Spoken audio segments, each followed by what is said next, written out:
Coach Gay said, I wrote it down, he said, Dowell has a way to kind of calm me down when I get a little too juiced up. What's the secret to that? Same thing as with your players, knowing your personnel and being in that moment, what needs to be said to the team, or just finding a way to fill a gap and try to help and be part of it.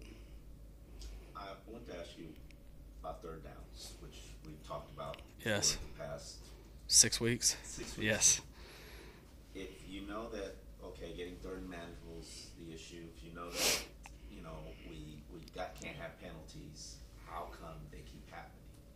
I thought we did a better job in the first half last week. For that 2.5 quarters, played the way we wanted to. It was a lot of second 1-6s, and we did a better job in third down until late in the midway, 5 minutes left in the third quarter, and then we kind of fell apart fundamentally, didn't execute the way we should have. And, it always goes back to fundamentals most of the time when penalties happen. It's someone not moving their feet or not fitting their hands the correct way.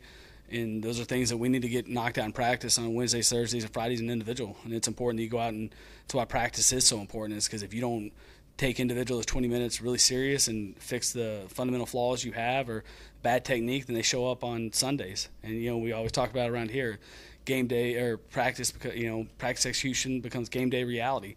And we got to clean that stuff up, and it needs to happen now.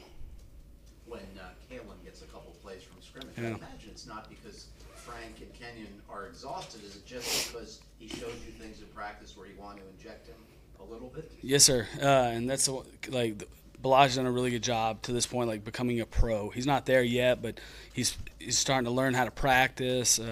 It takes a while as a rookie to come in and learn the system, and we're starting to feel comfortable with him. He's starting to feel comfortable with the system, and as he continues to grow, his role grow. And sometimes there's going to be plays that get called in the game that they're for him, and sometimes you don't get to him, but you have him. But as long as we can have him active, he's doing his job in special teams, and he can help the offense, we're going to try to find a way to use him. What do you guys do with Ryan to get him prepared for times of chaos like we saw in the fourth quarter on Sunday? It really comes back to doing your job and going back to the fundamentals.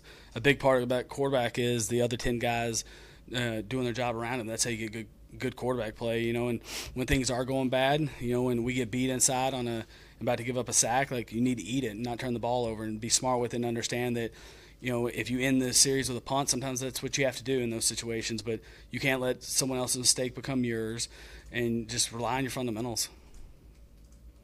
What did you think of the Kenyon Drake block on Lawson?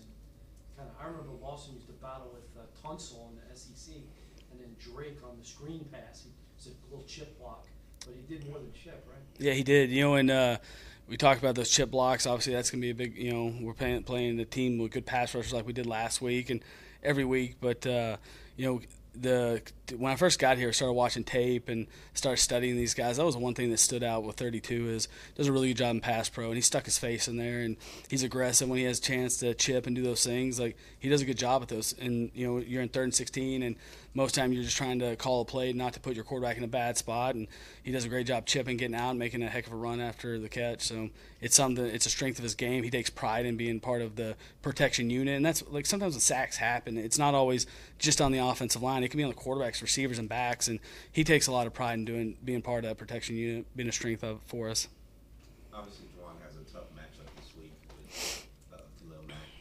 What improvements have you seen from him, and what improvements would you like to see from him moving forward? Consistency. He's done. I think he's played well to this point. He's done a solid job, but just the fundamentals, making sure he's playing with the base, not getting too narrow. He is a leggy athlete, so you got to make sure that you're sitting on things, especially versus guys that have speed to power and those things. That's the biggest thing he needs to continue to work on, and he has, and he's done a good job with it. But we just need a little bit more consistency. When you face a matchup like that, do you see more focus in a player? Obviously, every week is a big week, but not the week you're playing the best pass rusher in the league. Yeah, when these things come up, it's really the game plan specific things. We need to be working on those techniques and fundamentals every week, Wednesday, Thursday, Friday, every day.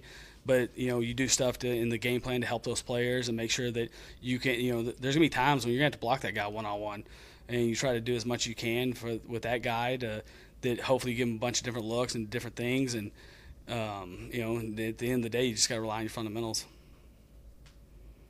That's good. Thank you. Thank you. Guys, have a good one. Stay dry.